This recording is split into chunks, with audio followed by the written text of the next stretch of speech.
Hello and welcome back to Bible Wits Bible Corner. Today we're going to get back in the book of Acts. I'm going to read chapter 22, verses 1 through 6, starting with the English Standard Version. Brothers and fathers, hear the defense that I now make before you. And when they heard what he was addressing them, or that he was addressing them in the Hebrew language, they became even more quiet. And he said, I am a Jew born in Tarsus, in Cilicia, but brought up in this city, educated at the foot of Gamaliel, according to the strict manner of the law of our fathers, being zealous for God, as all of you are this day. I persecuted this way to the death, binding and delivering to prison both men and women, as the high priest and the whole council of elders can bear me witness.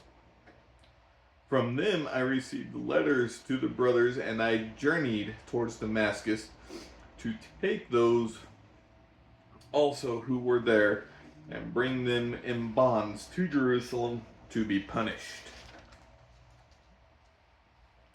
As I was on my way and drew near to Damascus about noon, a great light from heaven suddenly shone around me.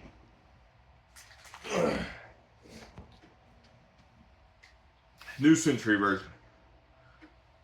Paul said, Brothers and fathers, listen to my defense to you. When they heard him speaking in the Hebrew language, they became very quiet. Paul said, I am a Jew, born in Tarsus, in the country of Cilicia, but I grew up in this city. I was a student of Gamaliel, who carefully taught me everything about the law of our ancestors. I was very serious about serving God, just as are all of you here today. I persecuted the people who followed the way of Jesus, and some of them were even killed. I arrested men and women and put them in jail. The high priest and the whole council of elders can tell you this is true. They gave me letters to the brothers in Damascus, so I was going there to arrest these people and bring them back to Jerusalem to be punished.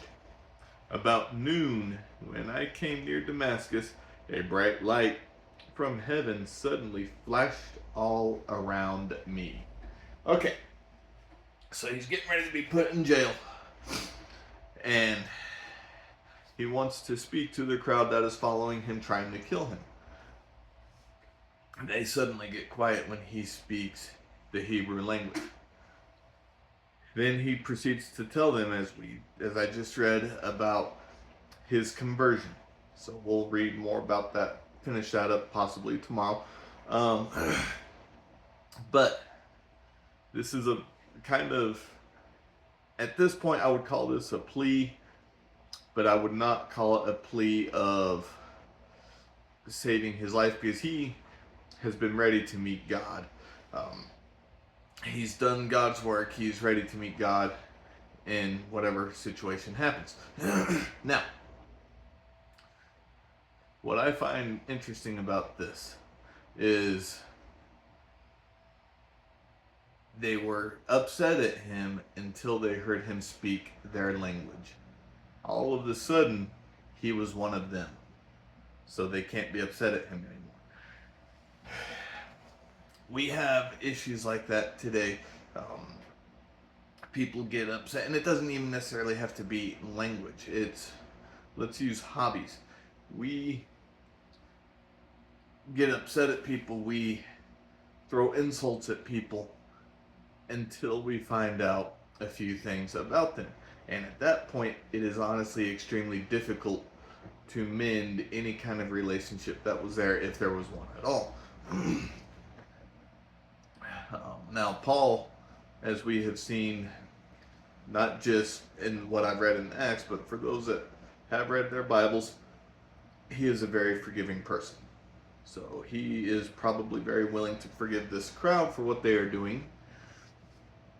We need to be able to forgive those that throw insults at us, and we need to be able to ask for forgiveness when we are the ones throwing the insults. So, with all of that, I've said this, I'm going to keep saying it, when we face certain trials again, several of us today are not going to face the same trials as they did during biblical times, the first century, but there are still some countries today that do face those same trials. Be willing to forgive, be willing to ask for forgiveness, never lose sight of God. I hope you find encouragement in this, and I hope you have a wonderful, God-centered day. Bye.